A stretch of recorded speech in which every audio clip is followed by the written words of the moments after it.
Today we're going to be tying some Grayling nymphs. It's that time of the year again. The Hannock European Grayling Festival is just around the corner and I'm busy stocking up on all my Grayling nymphs for the competition.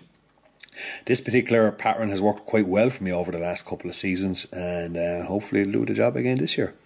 So basically I have a size 16 Daihaku Jig hook in the vise, and on that I have a pink slotted 3.5mm tungsten bead. So I'm going to add in a butt section, and for this I'm going to use Globe Right number 5. Just bring it down just below the bend of the hook and take it back up a bit. I'm not going to cut off that tag end just yet because I want to take that and bring it up over the back of the butt section. And basically what this does just helps to secure in that butt section for when I'm brushing out dubbins later on in the dressing, or indeed when I'm actually fishing the fly. Keeps it nice and secure. So when we finish that off, and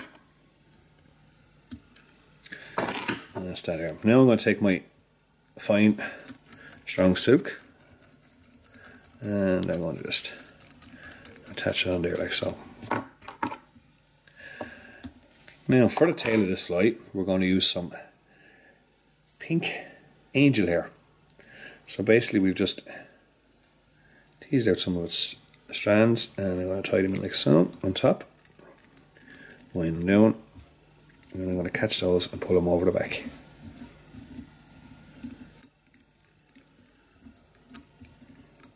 Tie them in secure,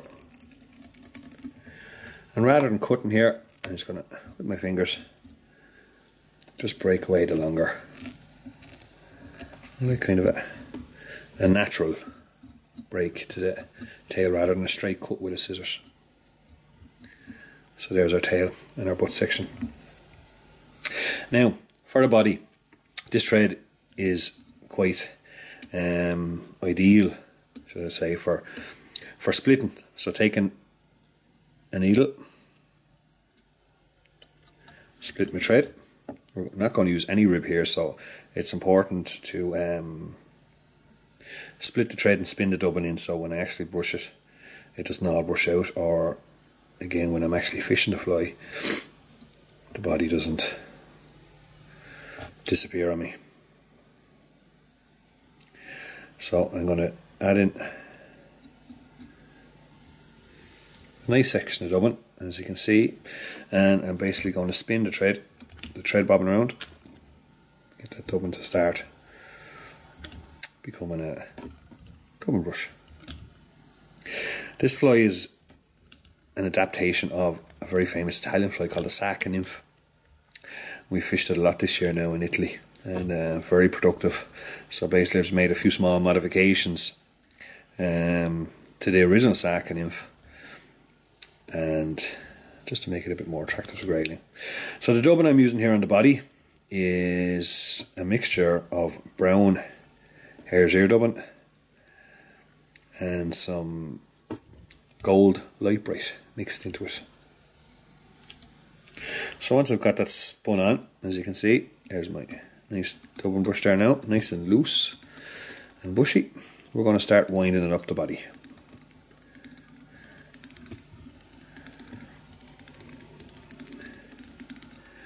This fly is meant to be quite a bushy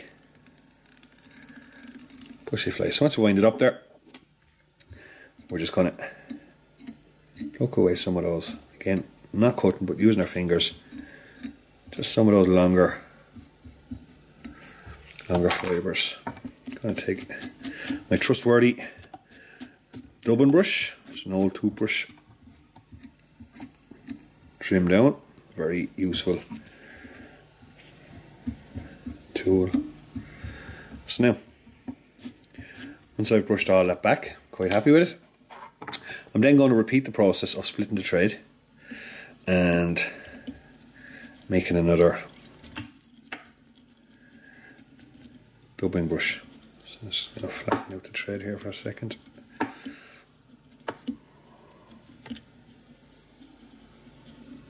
This fly is also very successful for brown trout if you tie it with a copper bead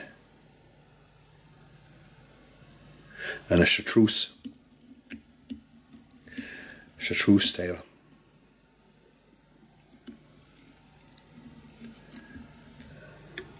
Once I've got my split. So this time we're going to put in a collar of white rabbit and some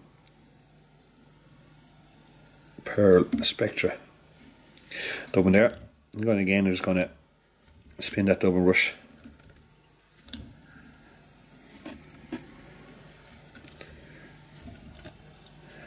Just a few times. You don't want it too tight, you want it nice and hairy.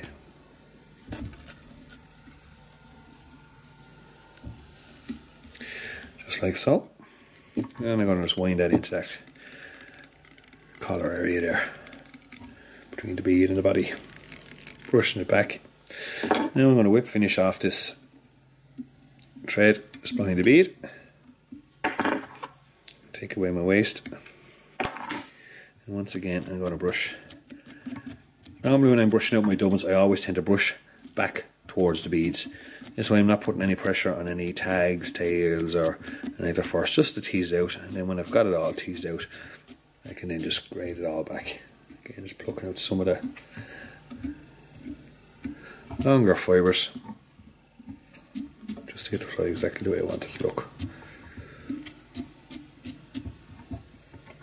So once we're happy with that, I then go back to my glow bright number 5 and I'm going to put a little hot spot just behind that bead.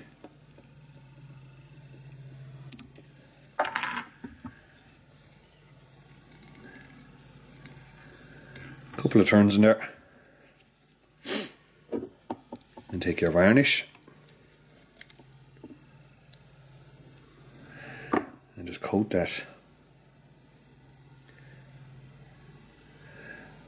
Coat your glow bright quite generously with the varnish, and then using your whip finish tool.